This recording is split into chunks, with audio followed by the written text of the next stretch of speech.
to call the Citizens Advisory Committee on Police Policies to order. Let's just see who else here. Odacia Blue, are you here? Yes, she's here. Patty Carlisle, are you here? I don't see Patty. All right. Ron Collier, I see you're here. Indira Gatlin. There you are, Indira. Neil Gould. Yes, Neil, you're here. Adrian Harden. Yes. There you are. Kate Holtzheimer. Joe Holman. Here. Here, there she is. Mrs. Hubman, I see you. Yes. Josh Hunt is here. Aaliyah Lawson. Aaliyah, are you here? Here. Oh, there you are. Okay. Thekla Long. I don't see a Thekla Long. Okay. Paul Miller is here. Yes. Roger Osgood. He's here. I saw him. Crystal Pickus, I see Crystal. Sherry Sachs is here. Mike Sears is here. Vincent Stokes, are you here? I'm here. Oh, there you are. Very good. Priscilla Tate, I think you're here. You're muted, but I see a screen with your name, so I think you're here. Here. Yeah, very good. I hear you now. Sean Weiss is here.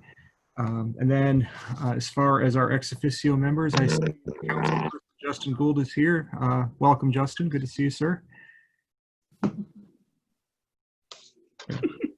All right. And Councilwoman Berry, of course, is here. And Chief Rogers is still on family leave, but Lieutenant Mark McCarter is here. And is Stephanie Scalise here? I'm here. Hello. There you are. How did I not see you? Very good. And then any other members of council? I don't know what that was, but I don't think so. Okay. All right. Very good. Well, then, that brings us then to the presentation by Lieutenant McCarter on the use of force. Lieutenant, you have the floor. Okay, good evening, everybody. Someday I'll figure out how to change the name right there, so make it a little easier. Just about a tad bit about myself. My name is Lieutenant Mark McCarter. I've been with the police department for 31 years, and I'm currently assigned to the oversee the uniform bureau, the patrol division of the police department. Before I really dive into some of these policies, what I'd like to do is a very, very brief history of our policy progression since I've been there. For 28 years, since 1988, our police policies in the general sense have remained stagnant. That is not just one policy, that's the whole book. The first revision, to my knowledge, was under Chief Fisher, and that was back in 1988. The second revision occurred in 2016, and that was under Chief Hammett. And from 2011 to 2016, Chief Hammett spent 5 years to update our policies, and these are the policies that we have in place right now. We are now in a transition period with Chief Rogers, and that was beginning in 2018. We're transitioning from the 2016 policies to the Lexipol policies. I know the mayor spoke briefly last week about Lexipol. I'd like to, again, speak a little briefly about it as well.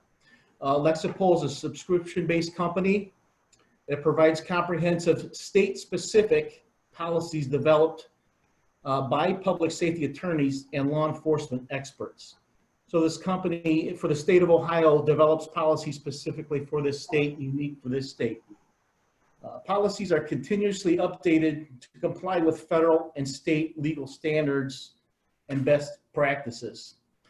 Back in 2011, when Chief Hammett began the 2016 revision, we had policies in our book from 1984 and 1986.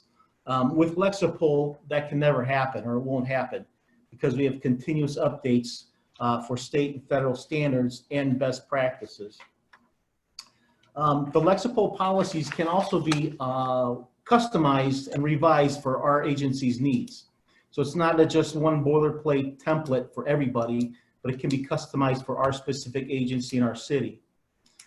The Lexipol policies focuses on liability avoidance, and legal teams are constantly monitoring ongoing statutory changes and case law to be sure that police agencies meet current legal standards. Another unique thing with Lexipol is that it allows online, what they call DTBs or daily training bulletins, to help officers understand and apply policies. A daily training bulletin can probably last 5 minutes. And once an officer begins his shift, he can spend 5 minutes to update and become more knowledgeable on certain policies. That's all I'm going to touch about with Lexipol at this point.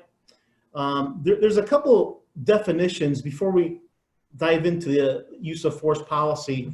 And you're going to hear these words probably in a lot of use of force policies, not only in our department, but in other agencies. And just so you're clear, when you hear these words, the first definition is the word control. And control in use of force, related to use of force, means that our actions from an officer directed towards a subject to stop a threat and bring an event under control.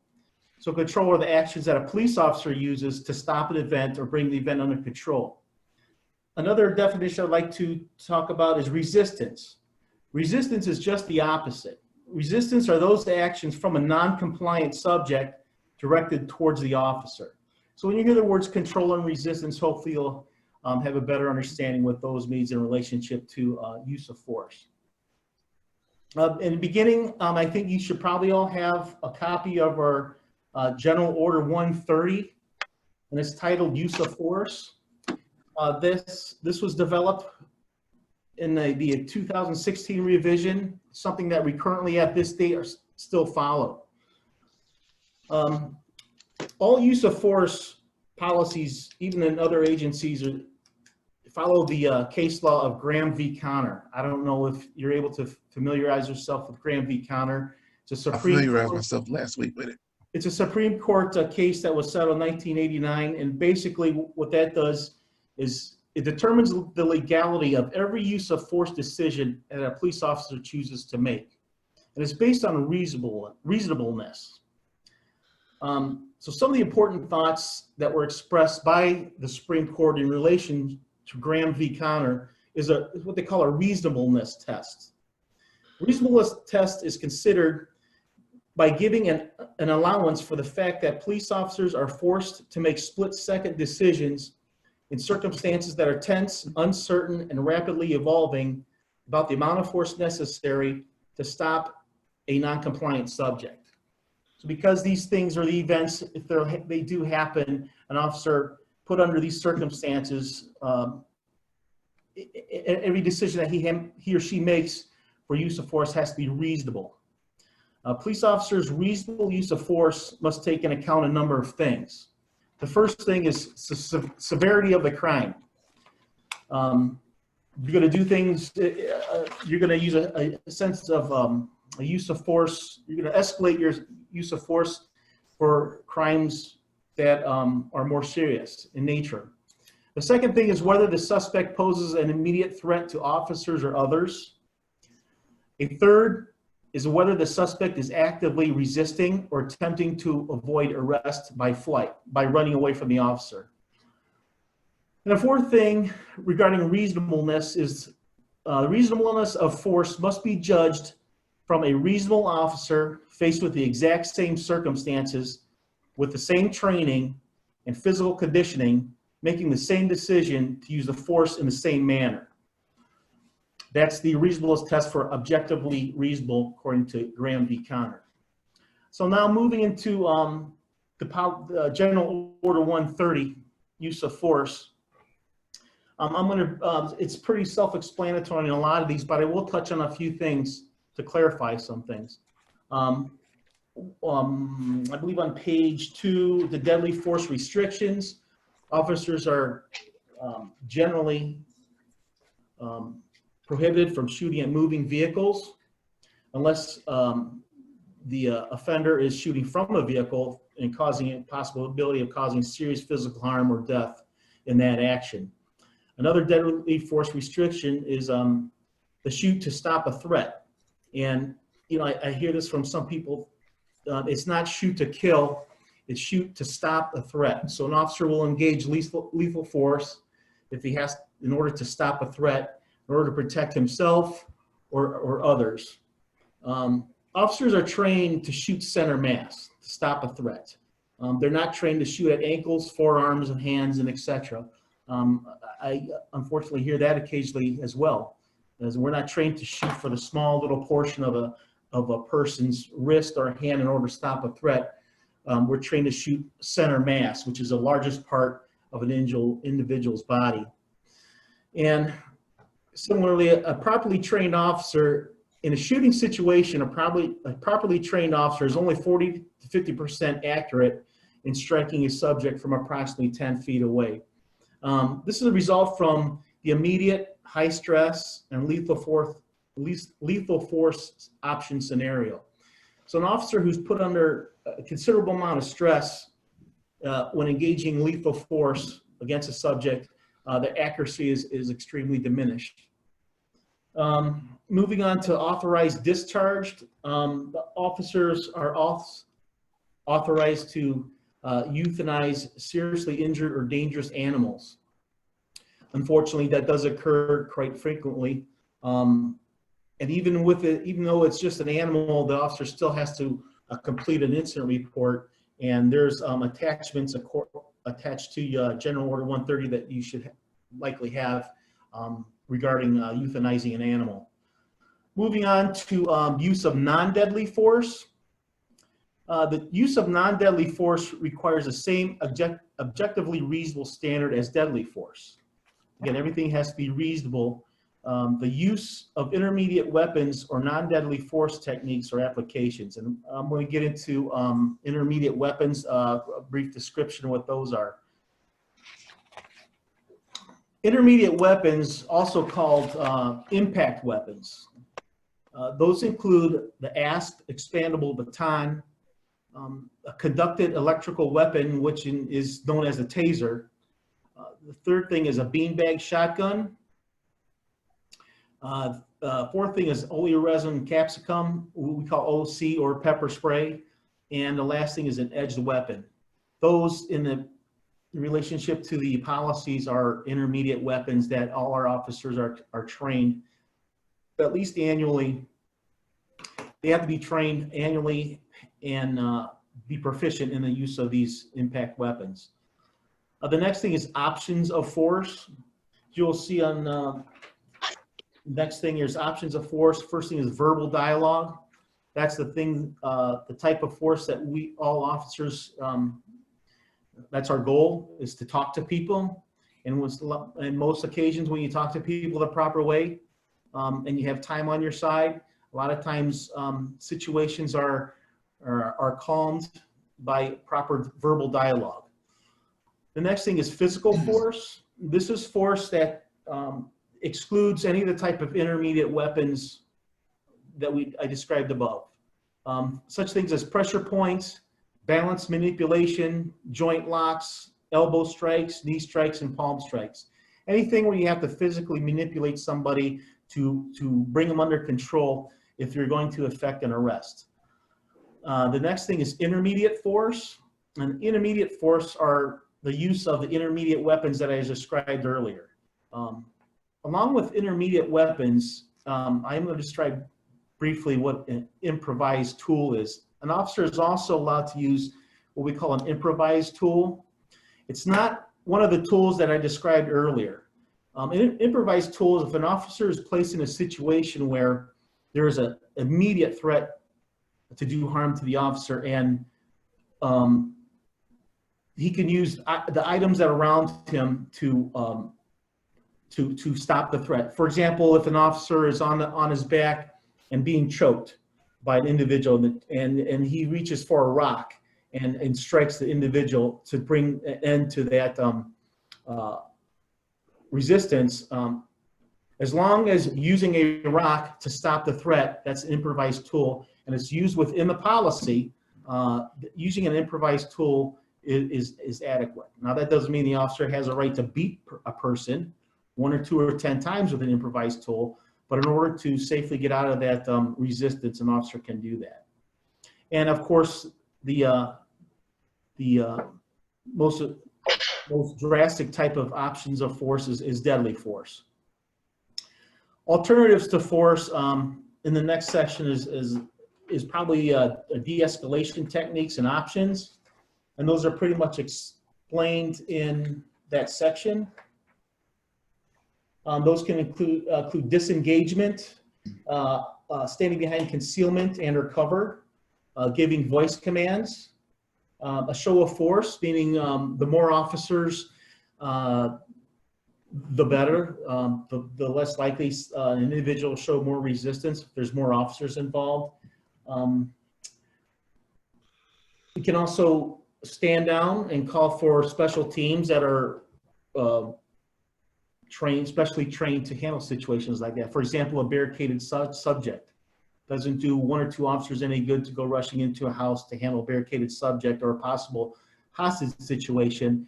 We would slow down, contact a special team, which would be a SWAT team, to come out and handle the situation, who are better equipped to do that. Obviously, in the use of force in both General Order 130, 131, medical treatment is imperative. Anytime a person is struck with an intermediate tool, requires hospital treatment. Officers are also continuously aware of positions of positional asphyxia. That is a technique that is no longer used, and it's banned from a lot of departments.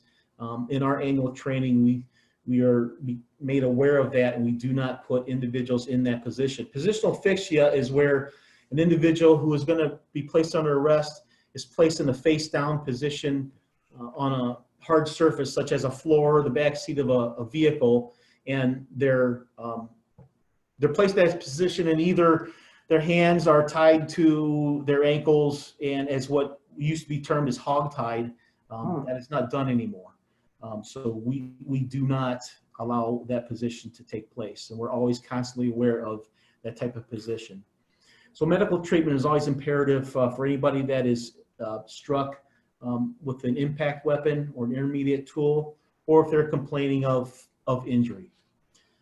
The next thing is reporting. There's officer reporting. Anytime an officer uses any sort of use of force, it could be something as simpler as a pressure point or a joint lock. That use of force is to be described in detail in an incident report, as well as immediately explained to the supervisor or his supervisor at the time that it happened. The supervisor also has a responsibility for proper reporting of the incident as well. He has to be sure that everything, that witnesses are interviewed, photographs are taken, the subject is also interviewed if possible. A lot of times that's not possible. However, the supervisor has responsibilities to do that. And in incidents where there is serious injury or possible death incidents, BCI will respond to the location and they will conduct the investigation. We will conduct our own investigation at the same time. However, BCI will be the ultimate investigator of the incident. And then when the incident is complete, or when the incident investigation is complete, all incidents are reviewed by our city law department. Then it goes to a chief review, and an annual review is conducted annually at the end of the year. What I'd like to do now is move along to Lexipol 300 policy, which is the mirror image of the use of force. Now, this Lexipol policy is currently in draft form. As of today, we do not follow this policy because it's currently in draft form, and it was dated July 13th of this year. The use of force policy from Lexipol, and I don't know if you have that policy with you, it says Lexipol 300 policy. It follows the Ohio Collaborative Law Enforcement Agency certification. Yeah, Lieutenant. So our agency is good. Go ahead, Mayor. Oh, yes, I'm sorry. I was going to say, if everybody has access to the Google Drive, the standard orders that Lieutenant has referred to, as well as this draft Lexipol policy, are all in there. So I think most of you have that, but I also posted a link here in the chat. So if you need access to the Google Drive, you can click right there and you'll get to it. Okay. Thank you for letting me interrupt, Lieutenant. Please go Okay, ahead. no problem. This Lexipol policy, again, follows the Ohio Collaborative Law Enforcement Agency certification, which we have been, our department is approved for a group, what they call a Group 1 standard. In this policy, which is not in the, there's a unique, something in this policy is called the duty to intercede. This also follows the Ohio Collaborative Law Enforcement Agency certification. This is not in the 2016 policy, but it expects that an officer who witnesses another officer use excessive force or force going above and beyond reasonable to step in and intercede. There's another Lexipol policy which I do not think you have. It's Lexipol policy 301. It's called use of force review. This again is just a review of all incidents regarding BCI and investigative nature of excessive, not excessive, but serious physical harm or serious harm as a result of a use of force incident. What I'd like to move on to is General Order 131. General Order 131 is titled Use of Intermediate Weapons and Force. This is specifically goes to talking about intermediate weapons that I described earlier. Again, detailed use of intermediate weapons, which include impact weapons, an ASP straight baton, a taser, a beanbag shotgun, and OC spray or pepper spray. Our officers are required annually to train in each one of those prior to carrying it on duty. Baton avoidance, it specifically states in that section to avoid strikes to subject's head and neck area entirely unless deadly force is necessary to gain control. The ASP straight baton is nothing but a long expandable metal stick. A bar, I should say, and it can create damage or death if not used properly. Again, in this policy 131, medical attention if an individual is struck by an impact tool. The reporting procedures are basically the same criteria and investigative requirements as the other use of force incidents that I described earlier. I also explained about improvised weapons. Using the improvised weapons, as I said earlier, must also follow the use of force guidelines. One aspect regarding the expandable ASP baton is called unintended impact point. So officers are trained to stay away from the head area, the neck, the spine, with an impact weapon or the ASP straight baton. If at some point in time an officer has to deploy that impact weapon, and for some reason, let's say an individual decided to bend down to pick something up, and as a result is struck on the neck by an impact weapon, there's no intention to do harm to the person or strike that location, but as long as an officer follows reasonable force guidelines, that unintended impact point is considered to be within the policy. The similar mirror policy to General Order 131 is the Lexipol Policy 303, which is called or titled Control Devices and Techniques. Again, this policy is currently in draft status. It's not, we don't follow this policy as of today.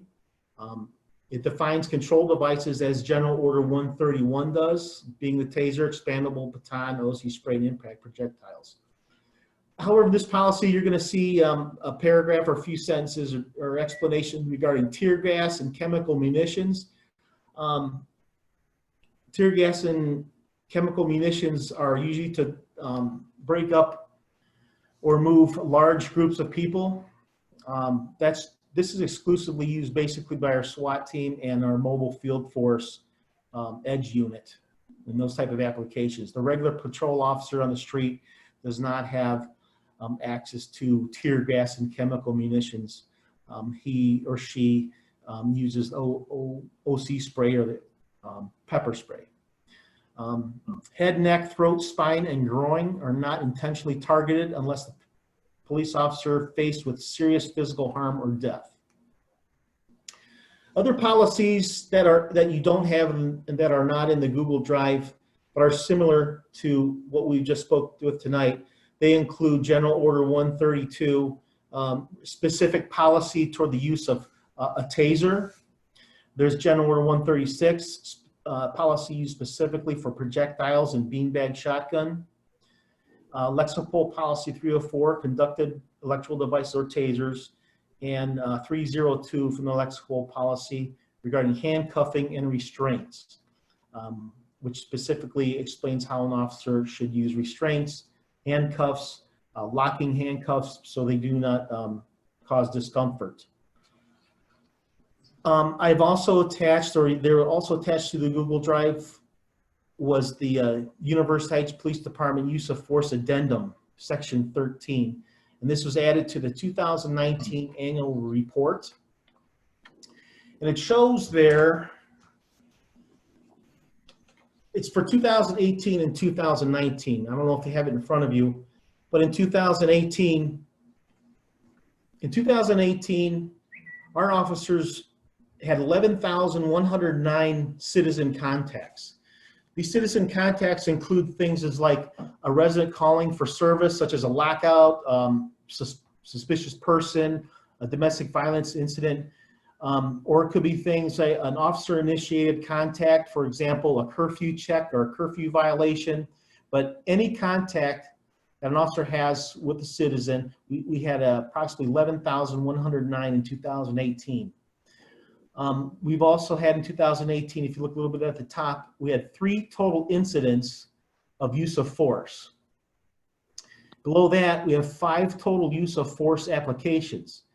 The reason the difference in the number 3 and the 5 is because one incident involved 2 officers. And in those 3 total incidents, the AS baton was deployed, 2 taser deployments, and 2 physical use of force were used. We had 0 total excessive force complaints, 1 total injured subject, and 1 total injured officer. Back to the chart on the bottom below 2018, our officers conducted 943 traffic citations that year. 284 criminal charges were filed that year, and 172 physical arrests were made. The percentages, if you look at the citizen contacts line, percentage resulting in use of force incidents is 0.03%. So we've had 3 total incidents out of 11,109 contacts that resulted in a use of force incident. Currently, from last year, 2019, and a little higher in the page, we had 1 total incident use of force. That was a physical force. That could be anything from an officer getting into a fight with somebody, taking somebody down. It was not, intermediate weapons was not deployed. We had 0 excessive force complaints, 0 total injured subjects, and 0 total injured officers.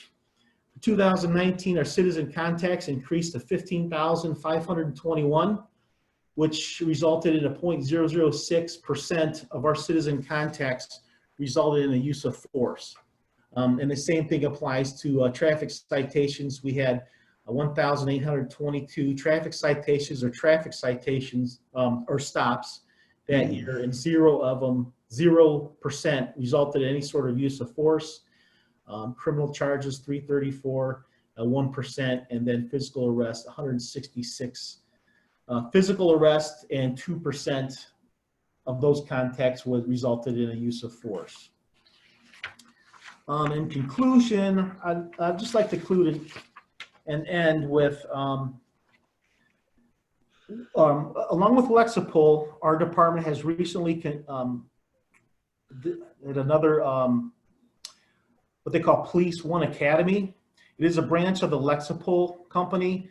What Police One Academy does, it's an online-based subscription training platform offering approximately 1,600 law enforcement-related training courses. Lexipol purchased Police One Academy, and they both work in conjunction with each other. Our department training administrator can select courses required for each officer to complete with a given deadline. Our department will begin to roll out the training program beginning August 1st, mandating that all officers complete 8 hours of training courses. And just real quick before I end here, I'd just like to give you a quick overview for August and September of the courses that our officers will be conducted online with the Police One Academy. One of them is called Dealing with Stress, which is a 1-hour training course. The second one is Civil Rights, which is a 4-hour training course. Third one is Ethics, which is a 1-hour training course. Fourth is Implicit Bias, which is a 1-hour training course. And the last one for August is a De-Escalation / Communication in Law Enforcement. That is a 1-hour training course as well. So those 5 courses are going to be required for every one of our officers on our department to complete by the end of August. And then real quickly, I could go through the rest of the year. However, we'll just do September. An officer wellness and mental health awareness is 2 hours. Anti-bias for law enforcement is 2 hours. Community policing, 2 hours. Community policing strategies, 1 hour. And responding to excited delirium is a 1-hour course. That's all I have. For Well, it is a lot of information, Lieutenant. So thank you. I know there are some questions. There were a couple that were first put up in the chat, but I about what constitutes specifically non-compliance, which I think somebody else may have answered, but just for the benefit of the room, Lieutenant, we'll start there. What does qualify as non-compliant? If a subject, let's say for example, if I tell somebody you're under arrest, mm-hmm. and the individual says, well, no, I'm not. Well, yes, you are. Starts backing away, let's say for example, tenses the body, shows closed fists. Those are indicators that you're likely going to receive resistance from the individual. Non-compliance is anything above and beyond telling somebody they're under arrest and them completely complying with everything you want them to do. Okay. Some other questions that have come up in the chat. Do we use all intermediate weapons in University Heights? We have the capability to.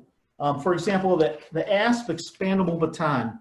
Officers are trained in that annually. They have the ability to use it and carry it.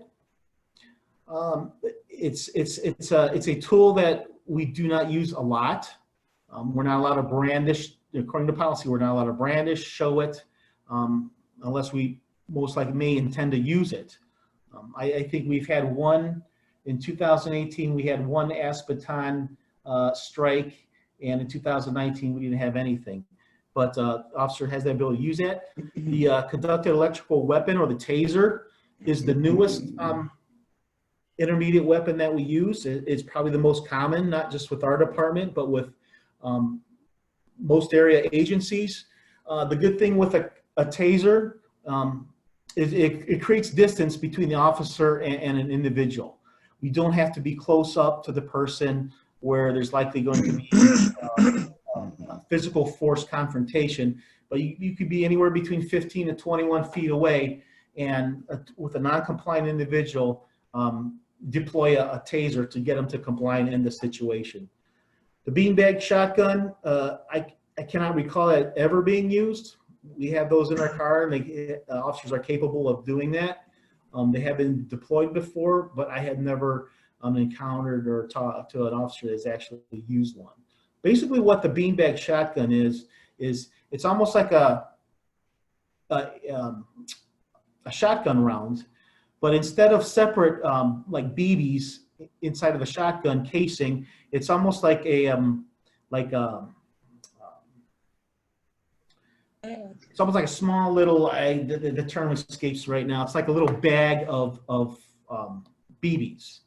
So when the bag comes out of the shotgun, it travels at a much slower velocity, but what it does is it expands, and it just basically creates a blunt use of blunt force against an abdomen or stomach. It's like getting punched in the stomach very hard. But we've never had to deploy the Beanbag Shotgun. Oleoresin capsicum is also, or pepper spray is also an intermediate weapon that our officers carry. It's also effective. However, a lot of officers don't like using it because if 2 or 3 officers are engaged with one individual and a subject is sprayed with a pepper spray, it also has the ability to possibly affect the officers. So officers are usually kind of hesitant on using that. However, it is an effective tool if need be. But yes, all those intermediate weapons are accessible to all our officers, and depending on the situation, if they need to. Okay. Some other questions have come up. One question another committee member has is, how are officers held accountable for reporting a use of force? Well, usually they're held accountable by, first of all, they're required to report a use of force incident immediately to their supervisor. So, if, for example, 2 officers are handling a situation, they are to immediately contact their supervisor, who will respond to the scene. Our officers are also are required to activate and have with them their body-worn cameras. The officers also have in their vehicles a dash cam video. So likely at this point in time, our policies require that all our officers wearing body-worn cameras, the cameras have to be activated. If they're not activated for some reason, there's some explaining that has to be done. Same thing with the dash cameras in the car. We can use the dash cameras and body cameras to watch exactly what happened at the incident. But at supervisor notification to respond to the scene, that's where the accountability comes into play. Okay.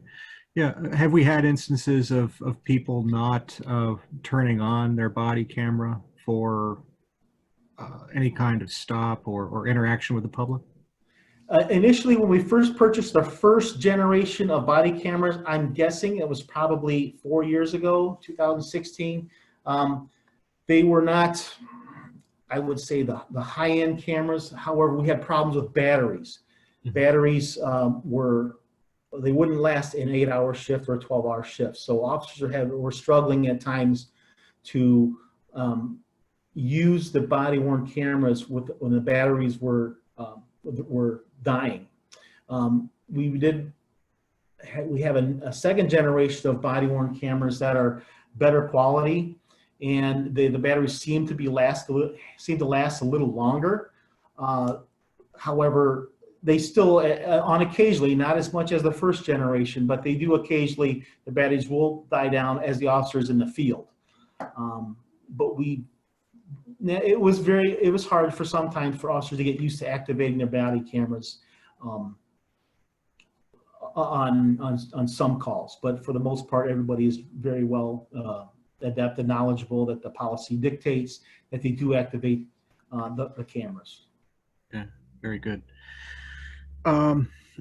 Another question going in a slightly different direction. What training exists to determine non-compliance versus mental health and/or intellectual disability? The officers have training. Well, first of all, we have annual training every year regarding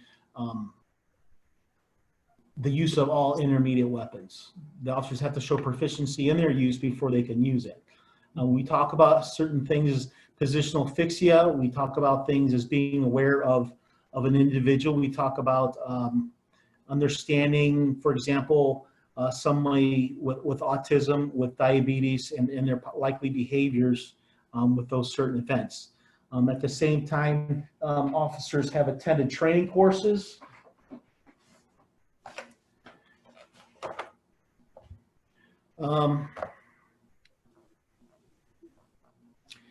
Some of the courses that include from 2015 till 2018 usually are crisis de-escalation, response to mental illness, interacting with and de-escalating the special needs population. So throughout the course, annually, at least annually, our officers are trained in those type of techniques and how to deal with the type of individuals with special needs. Okay. Yeah, I think, and I know I see Paul's raising his hand. Paul, did you want to just ask a question here, or do you want to enter it on the chat? I just have a couple of questions, that's it. Go ahead, Paul.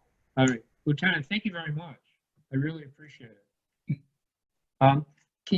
Maybe I missed it. Can you explain to me in regards to traffic stops, what's the procedure? So let me give you a scenario. It's kind of hard to hear you, Paul. Are you close to the microphone? Okay, can you hear me now? Better, A yes. little better, yeah. Okay, so I lost my camera. So Yes. Here we go. So let me give you a scenario. A policeman sees a car speeding. And instead of going 25 miles an hour, it's going 40 miles an hour. It's on Warrensville Center Road. And he's speeding and he puts on his lights to have the car stop. And the car decides not to stop. For any number of reasons, the man or woman driving the car decides not to stop. Is there a policy on that? Pursuit, how fast they can go, where they can go, when do they stop doing it, things of that nature. Yes, there's a policy for motor vehicle pursuits that we have in our general orders. The motor vehicle pursuit is probably one of the most dangerous type of encounters that an officer will face. There's nothing pretty much beneficial that comes from a motor vehicle pursuit. And an officer has to weigh the level of the crime that's committed compared to the danger of the motor vehicle pursuit. Our department does not engage in motor vehicle pursuits much anymore because of that reason, because the liability is just too extreme.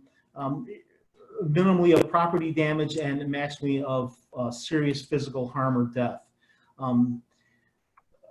Pretty much the way things are now, we do not engage in motor vehicle pursuits unless somebody is a victim of serious physical harm, or an individual, let's say, acknowledge to the officer that that person is going to commit serious physical harm or death on another person. A property crime, our officers do not engage in motor vehicle pursuits. Traffic violations, our officers do not. Although they're allowed to do so, let's say, for example, on DUI, somebody suspected of DUI or OVI, operating a motor vehicle, they are allowed to do so. However, they will choose not to do so. It's just not worth the liability that an officer would face or the city would face for a simple crime like that. My second question is, have you in the past or even thought about having a psychologist come in and running scenarios in regards to a traffic stop and what happens in the interchange between the policeman and the person? I had a difficult time hearing. I didn't hear the beginning part. I heard something about traffic stops and. Okay, have you ever had or plan to have a psychologist come in and talk about and have a training program of an interchange of what happens when a policeman stops an individual, whether on the street or in the car, and what transpires, and role playing on that scenario? No, we have never, we do train with motor vehicle stops. We try to do it maybe every two years. And those are usually high risk stops. However, we do not, we have never had, for example, an individual assist us with scenarios that's a psychologist or trained in that manner. Okay. And the last question is, have you ever thought of having a citizens committee, not one of 25 people, but of 3 or 4, that in regards to, thank God we have very few incidences. But in those incidences, have you ever thought of, on a standing committee from the citizens, that they would review?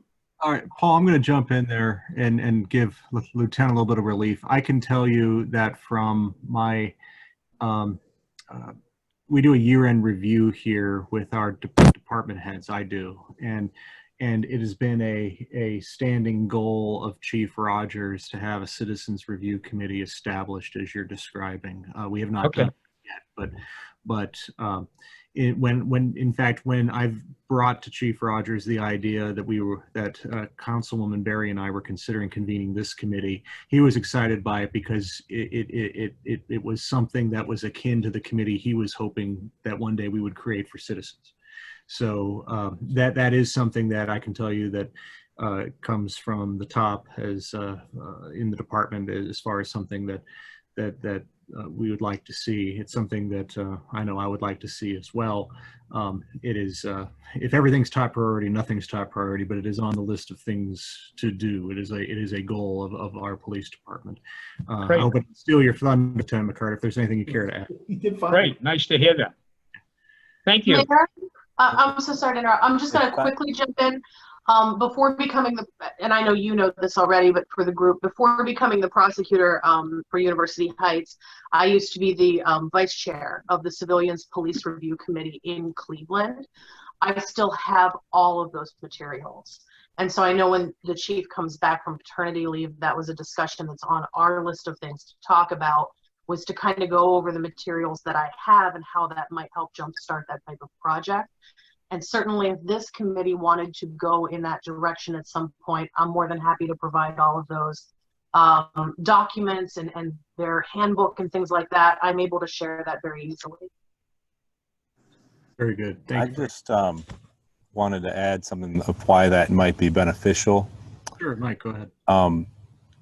Within a few days of the march in University Heights, there was an incident being discussed on Facebook of University Heights police officers with their guns drawn and an innocent man on the street rolling around that some of you may be familiar with.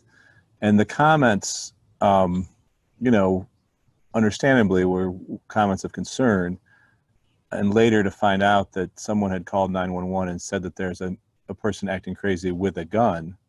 Right. And so of course the police are going to respond expecting to see someone with a gun, and the person had lied in the 911 call. But what I found interesting was even after Chief Rogers posted a letter kind of explaining all these details, there were still people who said that they didn't believe the chief. You know, people questioning whether this was legitimate and whether we could really trust this letter. And I think the advantage of a citizens review board is that then you have, whether it's 3 or 4 or 5 citizens who can publicly state, you know, as citizens, not only are we, you know, involved, we're as a little bit of a check on these investigations, but we are reviewing things, and we can come together as a group with a consensus and say, this is what happened, this is what was done, and we think this is appropriate. And hopefully that helps to build more trust between, you know, everyone involved. So I just wanted to add that in. Thank you. I really agree with that. Thank you. Okay, I see Neil's raised his hand. We have some other questions in the chat, but we can jump over here. Neil, go ahead. Thanks. This isn't really a question. This is an observation. The other day I came, as I was arriving home, there was a van, broken down van in front of the house on Bushnell and Edgerton, that had the back window broken out. Looked like it was either smashed out or shot out. The front was smashed up. There were a couple of University Heights police cars around, and there was a man out screaming in the street. So it was the archetypal, for me, the archetypal reason to wonder what might possibly be happening here. And I'd say over the course of about the 20 minutes or so that I observed it, maybe a half an hour,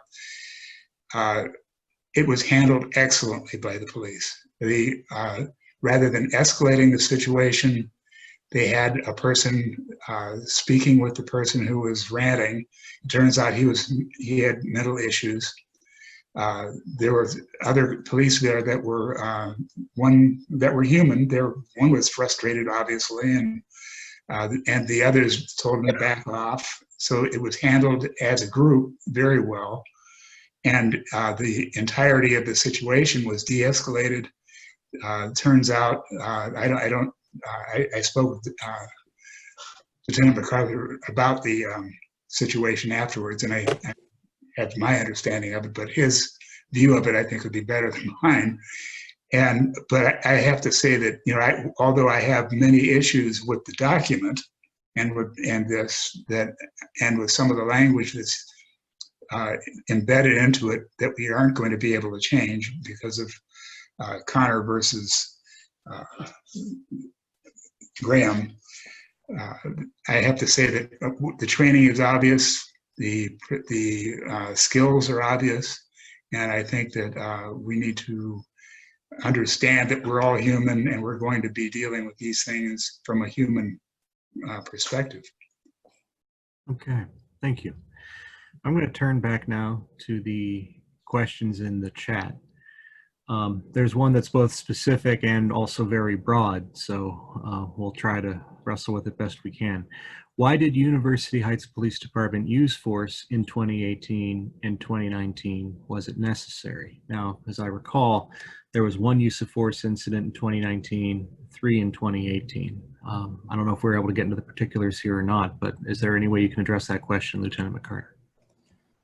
Well, without knowing the specifics of each event, I do know the specifics of one event because I was there.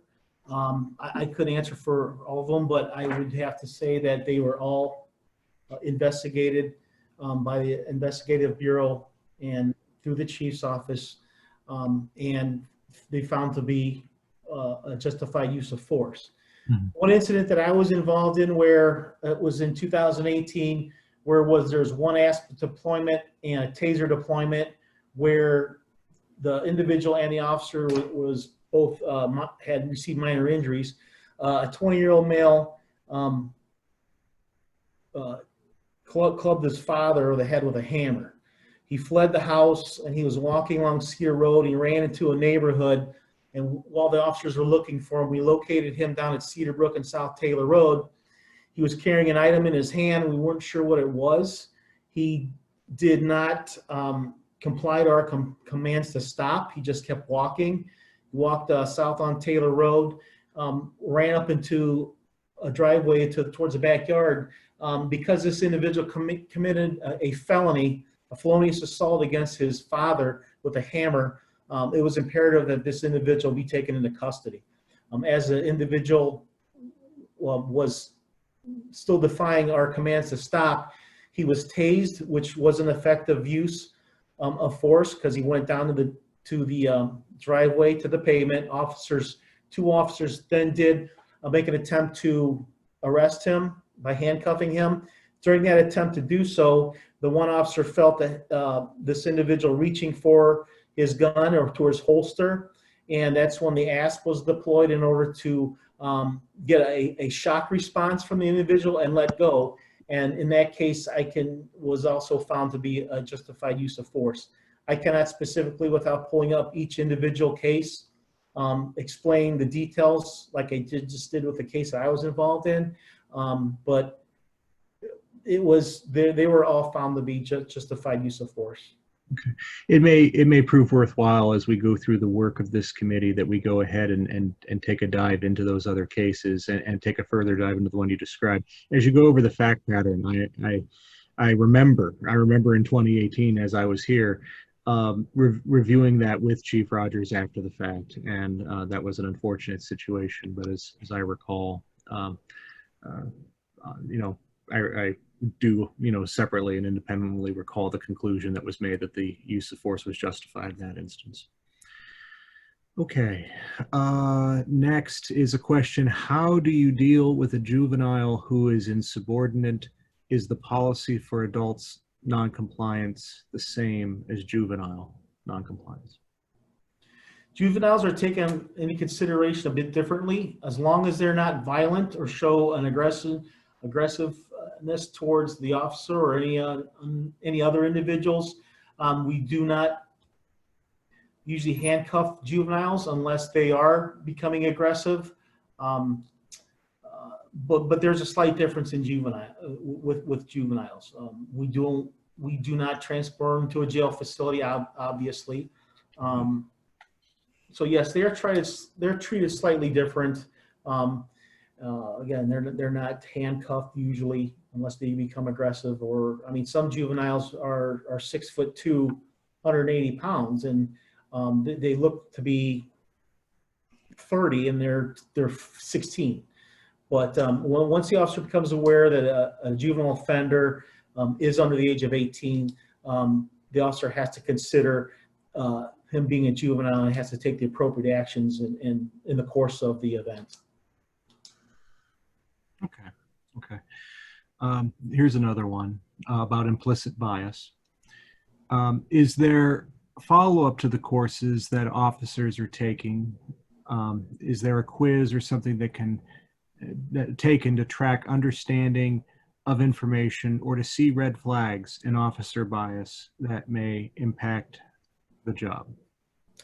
If you're talking specifically about the courses, yes, they do have quizzes at the end, at the conclusion of the training periods. We can also, track that and see who's actually doing it or what their score is on the testing. Okay. I don't know if I answered that question as complete as it's expected, but yeah, I mean, it's difficult because part of implicit bias, I think, is, this is just my opinion. I'm not speaking for anybody else here when I say it, but it's that's long ingrained bias that maybe one does not even necessarily appreciate that they have normally, and it's something that I think one potentially just has to be conscientious of so they can keep working against it, perhaps. Odesha, I know this was your question to begin with and your hand's up, so perhaps you'd like to elaborate.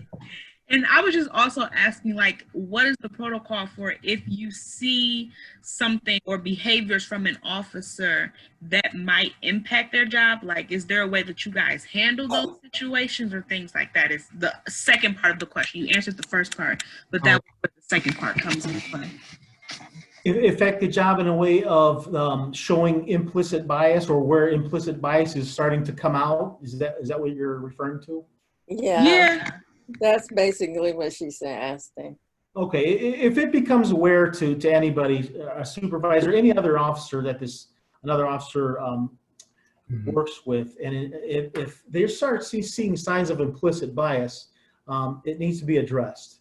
And usually that's addressed with the supervisor. And I mean, depending on the type of implicit bias or the action or behavior of the officer, it could become a disciplinary issue.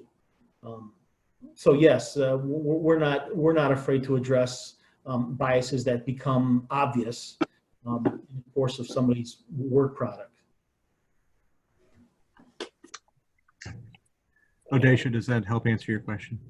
Yes, thank you. Okay, good. All right. Here's one on Lexipol. Lexipol policies, as you mentioned, are focused on liability reduction. This seems to speak to the minimum standards set by Graham. Is there still an opportunity to set a standard for our community with more community-focused language? Any of these Lexipol policies can be addressed or modified or revised specifically for our agency and our city. I don't know right off the top of my head some examples that you would mean to go into a policy, but any of these policies can be revised for our department. Okay.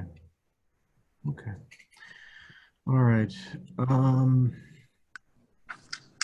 Let's see. Citizens review. Okay, I know there's some commentary here. Some resources.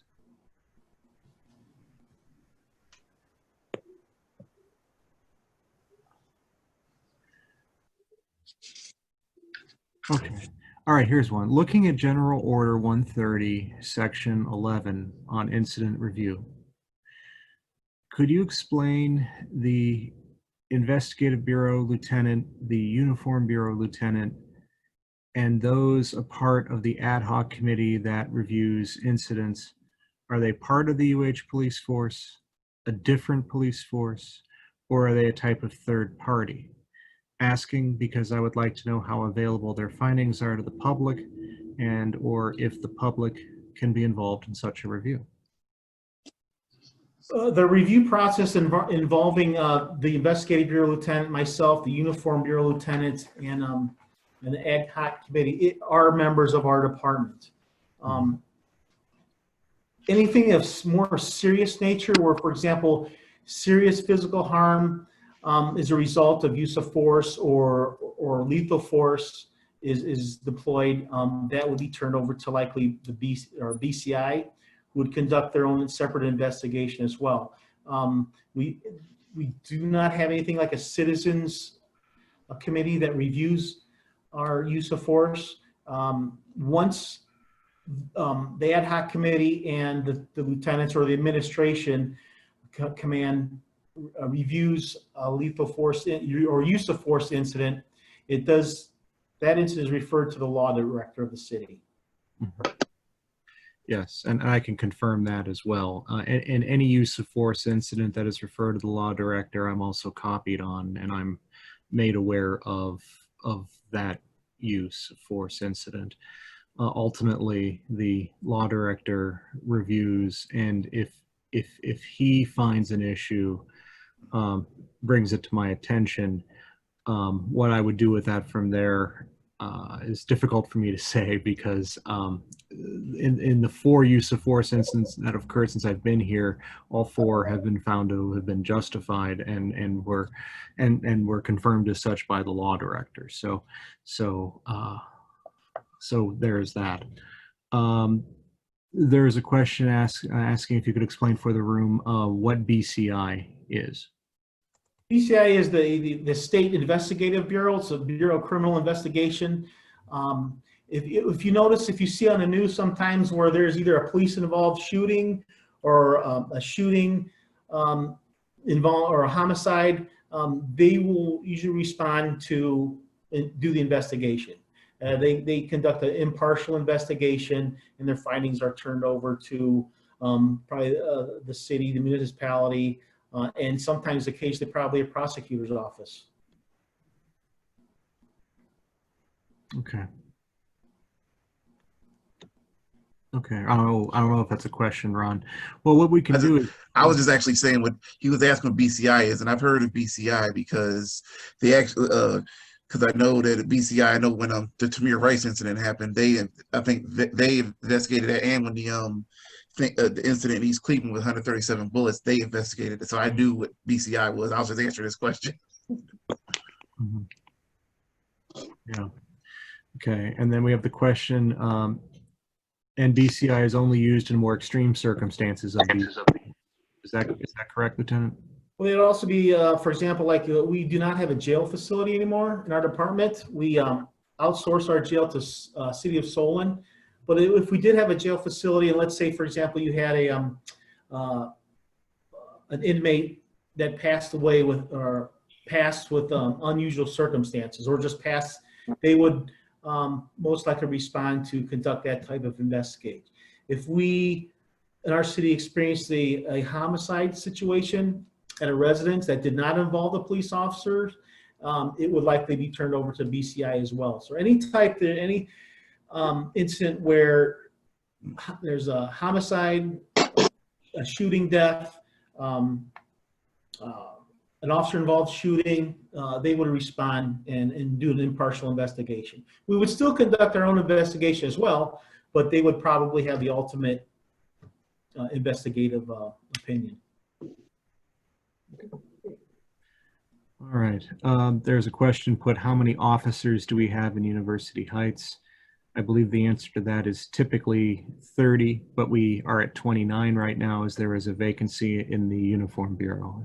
Is that correct, Lieutenant? That's correct, yes. With the retirement of Lieutenant Orions, we're down to 29 right now. Yes. Lieutenant Orions retired in early April. Somehow I could not convince him to stay on during the pandemic. If I could just bring up one thing that did come to my mind, and it's regarding implicit bias. I know that is an issue now and a concern. When I was hired in 1989, you know, I was working with officers, and I'm not going to specifically to our department, but there were officers there that they came from what you've possibly heard of old school. You know, they were officers in the 60s and the 70s. And, you know, some of their biases were obvious. And right now, towards the end of my career, we were working with young, educated officers who, in my opinion, don't have that bias towards them. I mean, they're raised where they don't show, you know, any type of bias, and they understand that they work in a very diverse community, and they understand that, and they treat people like they should be treated. So when I was hired, I was that point in time where I saw kind of both sides of the realm of a police officer. Yeah, I was 4 in 1989 when you came on, and trust me, from what I know, UH Police has come a long, long way.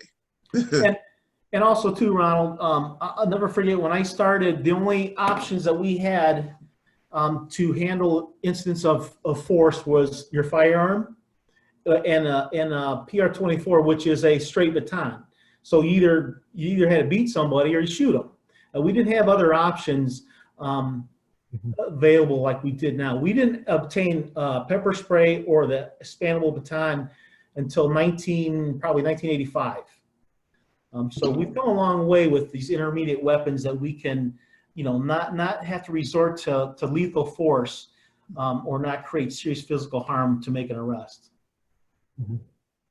Aaliyah? Yeah, I just have a question. I know you guys do a lot of training just in general with different topics as the focus of each training. And I know that the state sets the standard for what that should be, like how many hours in any given topic of training. Do you guys follow the minimum state requirements, or do you go beyond that in any particular topic? Well, up until probably 2018 or 2017, the state mandated continued professional training, and I think that began probably around 2014. I'm not sure exactly when it started, but they required certain courses like that I mentioned earlier. It started out for like, I think it was maybe 12 or 16 hours a year that officers had to attend training courses. And these training courses were approved by the state. As the years went by, monies became very lean, and so they whittled down the number of training hours to probably 8 and then 6, and probably starting in 2018 or 19, it became 0. The funds for reimbursement to the city to conduct these training courses did not exist. However, back in 2018, Chief Rogers required certain types of training offered through the Ohio Peace Officer Training Academy, and the officers are able to receive these online courses in a number of different topics, but he mandated these courses, and officers were required to complete them. Now with, as I explained earlier, with this Police One Academy, and I wish I had the time to really get in depth with you regarding this. It sounds like an opportunity where officers are going to be able to receive quite a number of hours of training, a significant reduced cost to the city because we're no longer paying overtime to send officers to go to a training school or a class on their day off. These training courses are mandated, required while they're on duty. And there's a wide array of courses, say like 1,600 courses that are available. So we're going to roll that out in August 1st. And for each month, the officers are mandated to complete certain training courses. Paul.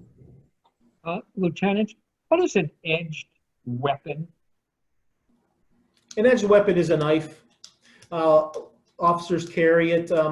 It's used as a tool. It could be a cutting instrument. For example, there's been a number of times where officers had to, let's say, remove somebody from a motor vehicle that's trapped in a motor vehicle with a seatbelt. So it does an edged weapon or a tool, could be called a tool, that each officer usually carries. It's not an obscene looking thing. It's not a machete or a 10-inch blade or anything. It's a simple folding knife that they can conceal inside their pocket. But it has a number of uses that the officer can use if he needs to. Okay, thank you. Okay, very good. Let's see. There is a question of how many people of color are commissioned officers? In our department, we have two. We have one male and one female. Yeah, sounds right. Okay. All right, and then the Section 1 application of force. What does objectively reasonable mean? What's the criteria for determining what is objectively reasonable?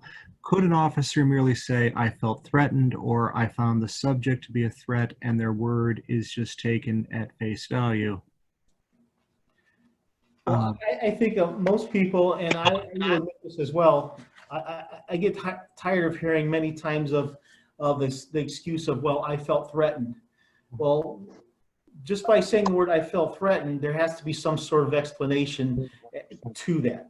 Objectively reasonable means that there's no bias in the officer, that if you put another officer in him or her same position with the criteria of physical stature being the same, weather conditions being the same, resistance being the same, everything else remaining the same, that a reasonable officer would use the same exact amount of force that another officer would.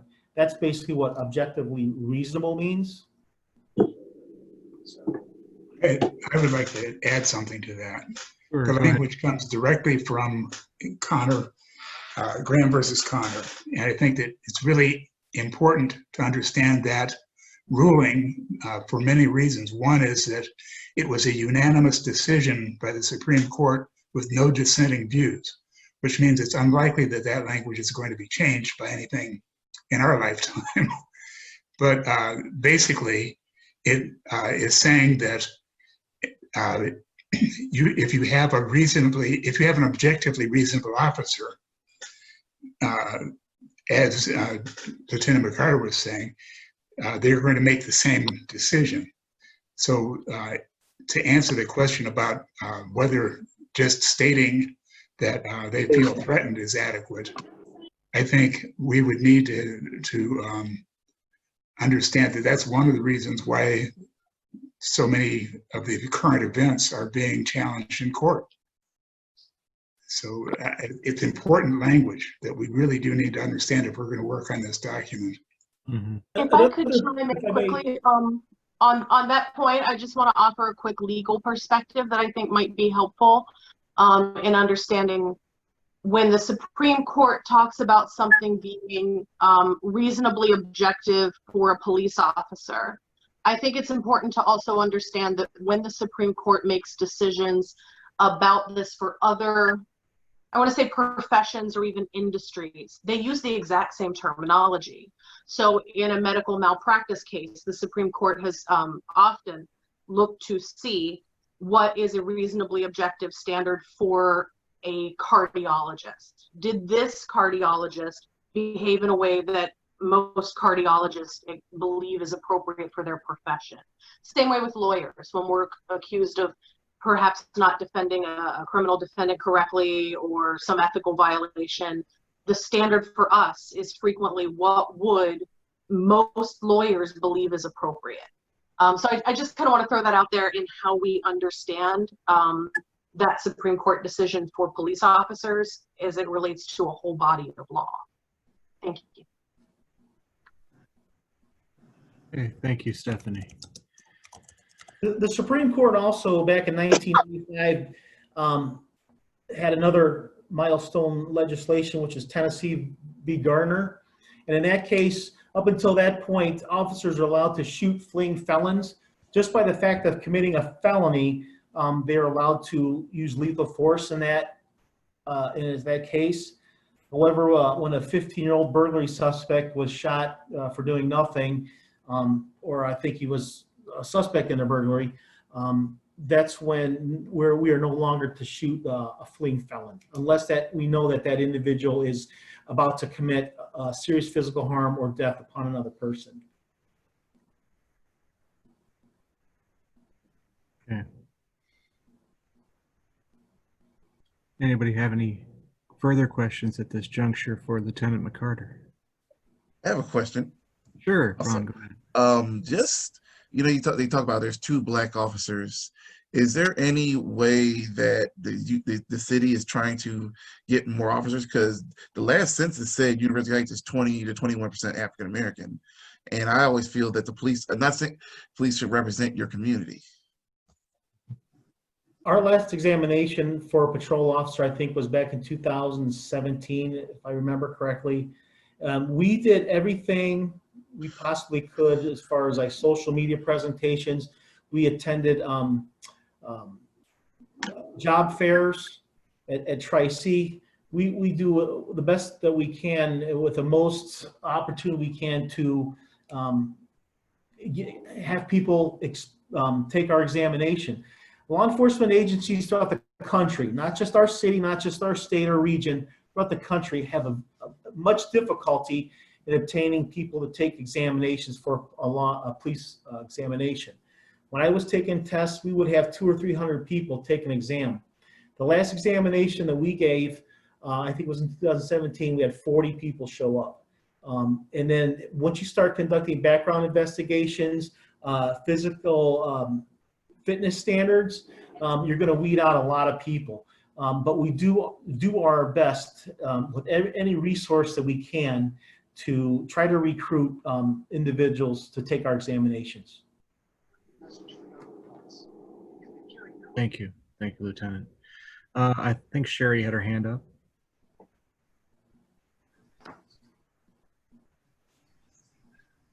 First of all, thank you, Officer McCarter. That was very helpful to me as I read through the policies. And a lot of the questions that people had, I was so happy because those were the things that I was wondering. So thank you. I have a question about kind of applying our policies and more general, so it's a little off the topic of the subject, but I understand that the first presidential debate is going to be happening here in Cleveland at Case Western Reserve Cleveland Clinic over University Circle. And, we see this political unrest. We see lots of cities, just all this stuff that, thank goodness, we haven't seen here in University Heights in terms of destructive behaviors, okay?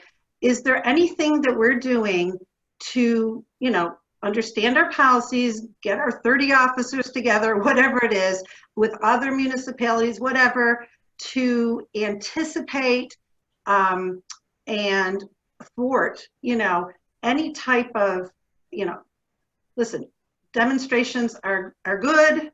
They're part of our system. I'm all for that. But the destruction and the taking over cities and the unrest is just very disturbing to me. And I'm sure other like-minded people. So I'm just wondering what we're doing to anticipate that in the next month or so. I think we did a great job. I didn't know what was happening at the time, but I think we did a great job in terms of, stopping the spread eastward and collaborating with other municipalities when there were problems a couple of months ago in the city of Cleveland. So that's basically my question. And I don't know if you've started discussions or if this is for Chief Rogers, but I'd like to have some understanding, please. Well, University Heights is part of a 5-city a group called the Edge. It's called the East Side Departments. I can't remember what it stands for now. But it's a conglomeration of 5 cities together that provides a SWAT unit, a mobile field force unit, an accident investigation unit. And so what we do is we pool resources together. Mainly it's manpower. So depending on the size of your city, you assign these officers to the Edge group. For example, our department, University Heights, we have 4 SWAT officers. And you take that in conjunction with, let's say, for example, Shaker Heights may have 8 or 10. Cleveland Heights may have, and this is based on size, may have 15 or 18. So you develop a team of officers to help each community out. So, for example, on May 31st, when Cleveland had the problems, all the destruction and the protesting and the destruction occurring in Cleveland, our officers assisted the city of Cleveland with SWAT capabilities and also our mobile field force. A mobile field force is a group of officers that handle large protests and riotous conditions. They're trained in that. They train once every month. And so all the surrounding agencies work together to help each other out when these type of situations occur. When Beechwood had their rally, I believe it was back in June, we had 2 or 3 officers go over there and help them. When our city had the rally on June 23rd, we had officers from Shaker Heights, Beechwood, Cleveland Heights assist us. So we all work together when these type of things arise. So I think I'm asking a little different question. I understand that, and that was evident, and that works, it seems. I'm asking, are we planning? Are we anticipating like some scenarios just so it doesn't heat up? We can, prevent some destructive things or bodily harm to people just by anticipating, hoping, like worst case scenario, hoping nothing will happen. But we know it's going to come to town. We know it's very politically charged, and we don't know who's going to come to town with it. Okay? Outside people, maybe not Clevelanders. Okay, that's my question. I don't even know if you can answer that now, and I'm not even expecting you to, but that's what I'm wondering. I was wondering if your concern is with the city of University Heights. Yes. Specifically, not necessarily Cleveland in case Correct. reserved. So it's University Heights. Yes, because it could spread, We have resources where we obtain information of possible, it's called their fusion center. And it's the regional fusion center. And anytime anybody receives information, small bits of information of possible protest location, protest sites, that information is dispersed through the area. So if we would ever receive information that a destructive event may happen within the jurisdiction of our city, we would certainly take precautions, and we would start making plans, and as many people as we can help with contain and ease destruction of any property in the city. Like intelligence or something. Yes, exactly. Yeah. I don't want to diminish the importance of the subject, but I do want to try to stay focused on the use of force angle. Thank you. For our meeting. I'm sure there will be some planning involved with respect to the upcoming event, and there are numerous regional resources, from Edge, from the Fusion, to regional dispatch, and working with the county, where I'm sure we'll be coordinating the use of those resources, and we will begin doing that work obviously before the event at the end of September. So, okay. Getting back to the use of force subject, it is already 7:30, and I feel like we have gone over a lot of information, and I think it's been a good use of our time. But I also want to, well, before I move on, I want to make sure that there aren't any more use of force questions that anybody would like to ask.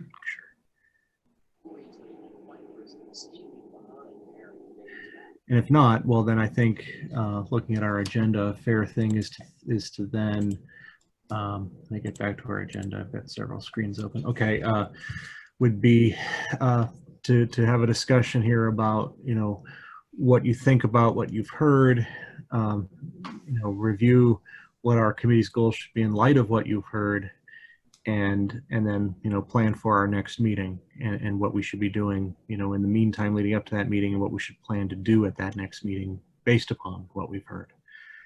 Who would like to start?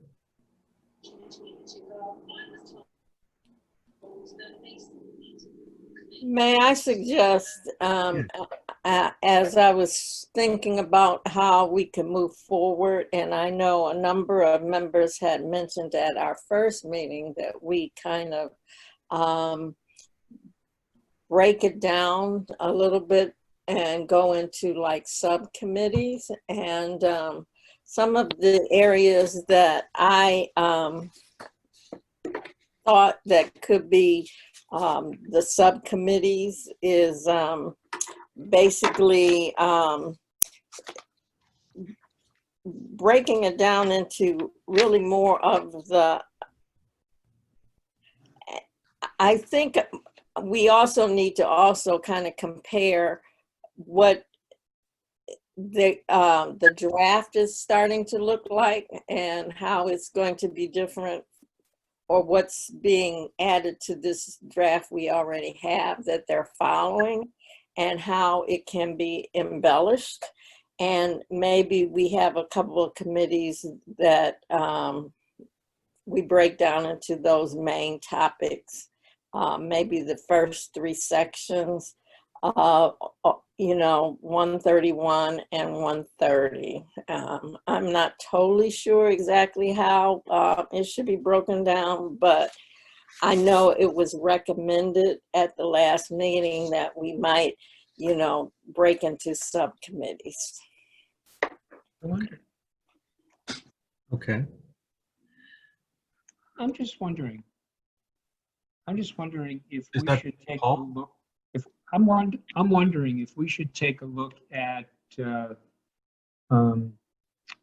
policy in Beechwood and the policy in Cleveland Heights and compare it to ours,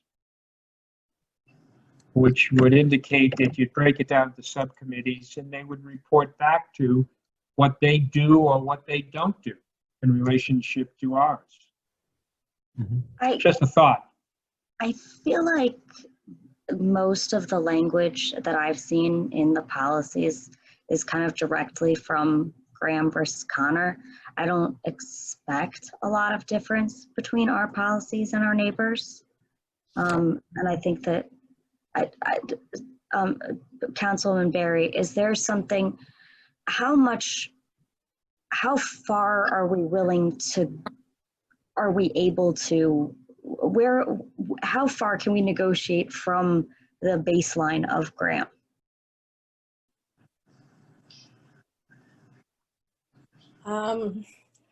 Well, a lot of this is you go more into the legalese of it, and so I think maybe it needs to have a little bit more University Heights, embellish it a little bit with who we are here in University Heights, if that makes sense. I mean, that's the dream. I think that we can. Oh, go ahead. I'm sorry, I didn't mean to interrupt you. And then we were also talking about the chief wanting a citizen review board. That might be something that would be good, and where within these policies could we complement it to make the University Heights, taking it to a better place. Mm-hmm. That's kind of, and I have a vision, but I'm not totally sure exactly.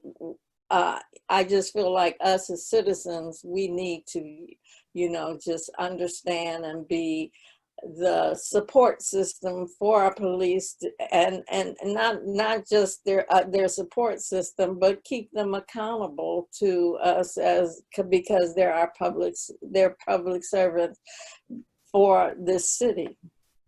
if that makes sense. I have a question. Yes, Leah. So when are we planning on, because I know we had like an expected time that we wanted to have our recommendations in. I remember it being early September. Is that right? That I'm still aiming for that. Yes.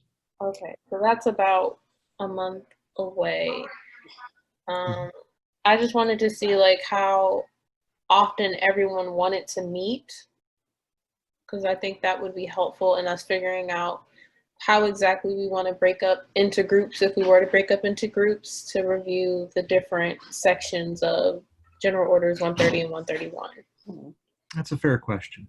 In my mind, I felt that Wednesdays were working well for us, and I was open to the idea of meeting every Wednesday, going forward until we finish this up. But that was just my opinion in my own head, and certainly the committee should, contemplate what it would like to do.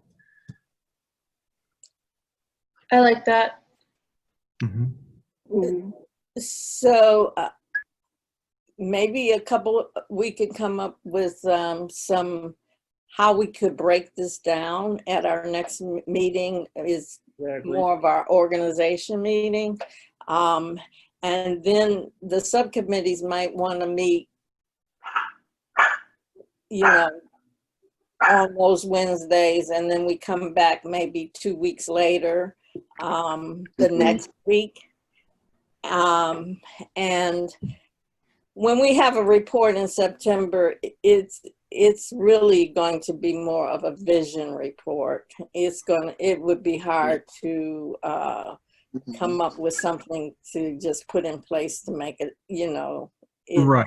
Right. I think it would be recommendations that are conceptual, not an actual attempt at actually writing policy. Right. Right. Yeah, no, I think that's a fine idea. That would give us a week to digest what we've heard, think about what a reasonable division of labor of the different areas of the policy would be. We could reconvene next Wednesday at 6 and then discuss what those committees should look like, divide into those committees, and then schedule accordingly. I have another question. Sure, Leah. So is the rest of the general orders for the police conduct available to us?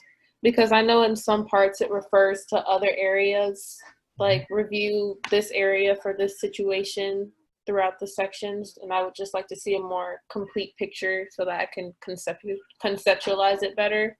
Yeah, I'm sure we can get those. If there's a particular one you want, then let me know. But if I'm sure we can I'm sure we could go through the general orders, cross-reference all the ones, take all the ones that are cross-referenced, and then also get those and put them up into the Google Drive. Okay. And also, I think it was Sheila that asked for a copy of that letter that the councilwoman signed with the 8 points. Can you also put that in the Google Drive as well? Yes, I meant to do that already. Sorry about that. Point letter. Okay, we can do that. All right. About those 8 points, I had an idea after our last meeting, but this might be getting a little bit ahead of ourselves. We could do a Google form survey with those 8 points to see if, who's interested in working, if anyone's interested in working on any of those 8 points after we finish our September use of force recommendation. Because I know there was talk of expanding beyond that at the last meeting. And then we'd at least have an idea of collecting information of who might be interested in pursuing one of those 8 or 2 of those, however many of those 8 goals are in the letter. Some of the 8 don't necessarily apply to us. Okay. For instance, one of the 8 is mandatory body cameras. We already do that, so that's the one we can scratch off, unless we want to review and make sure our policy is what we think it ought to be. In which case, then it's not really checked off.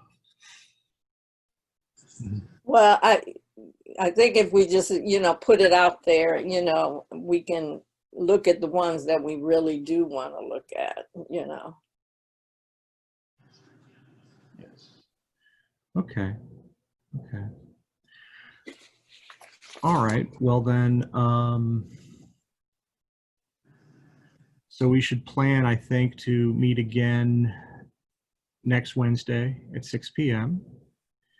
In the meantime, my suggestions would be to think about what you've heard this evening, keep looking at use of force, come up with an idea of how you think the work should be divided.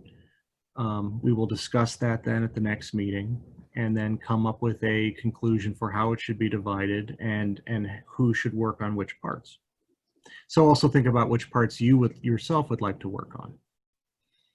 And while you're doing that, I think it's fair to say that while looking at other use of force policies, whether they're in our neighboring cities or around the country, are likely to be reflective of Graham versus Connor, if you nevertheless want to keep looking at other use of force policies or other public policy type documents suggesting alternatives, that you go ahead and look for some of those items and upload those onto the Google Drive to share. I saw somebody shared in the chat a model use of force policy from Campaign Zero. You may want to upload that to the Google Drive so everybody can see it. That sort of thing. How does that sound? That sounds good to me. Okay, and then we can also get a copy of the 8-point letter that the 25 African American councilwomen signed, and people can also take a look at that and think about areas among those 8 points that they would be interested in working on as well, so that we can lay some groundwork for work that could be done in those 8 areas besides. I still want to make sure we make our early September deadline on use of force, but we can keep working then on the other 8 areas. Yeah, yeah, that would be after September, probably. Right. Sure. Okay. All right. How does that sound? Does anybody have anything they'd care to add or? One thing. Yes, Paul. One thing, Mayor, Lieutenant, I have to tell you something. I read that use of force from beginning to end. I thought it was outstanding. I really did.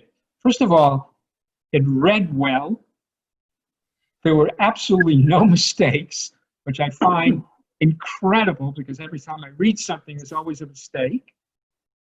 And I thought it delineated exactly what was necessary on a use of force document.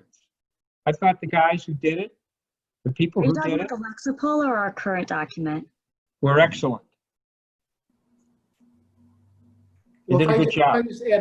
If I just add one thing, last week, Lieutenant Kinley, who's in charge of the investigative bureau, attended a 5-day school pertaining to internal affairs investigations. And one of the instructors commented that if your agency is not part of CALIA, which is a high standard of certification for any police department, if your agency is not a CALIA certified, then Lexipol is the second best certification or resource that you can use for the best policy standards. Mm-hmm. Okay. Yes. Thank you. Yes, and getting back on one of the points on Lexipol, I know that the point was made that there is a view on Lexipol towards limiting liability, and I don't think that's mistaken. I think that is one of the concerns or one of the variables that Lexipol endeavors to focus on, because in part, one of the ways of limiting liability is making sure that you have current appropriate policies that will stand up in court and that are not out of date and that are not inconsistent with court rulings that have made findings that you should be doing one thing and instead you're doing something some old way. But you know, that doesn't mean that there is only one way of doing this, and it doesn't mean that Lexipol's way will always be a cookie cutter approach. It's just a good baseline to start with, because you know that these are going to be well researched, legally appropriate policies. The question is there something that we want to be doing that enhances that and still remains, of course, legal? but is reflective of the community's values. Right. Mayor, I do want to chime in quickly on that issue because I was recently reading an article that was critical of Lexapol. And I really think that it's important for everyone to use those critical thinking skills, to use those analytical thinking skills. So, you know, as your prosecutor, I really did want to understand more, like, not just, oh, what Lexapol says. And the criticism that I was reading was that, you know, Lexapol was designed simply to keep people from getting into lawsuits. It's a fair thought.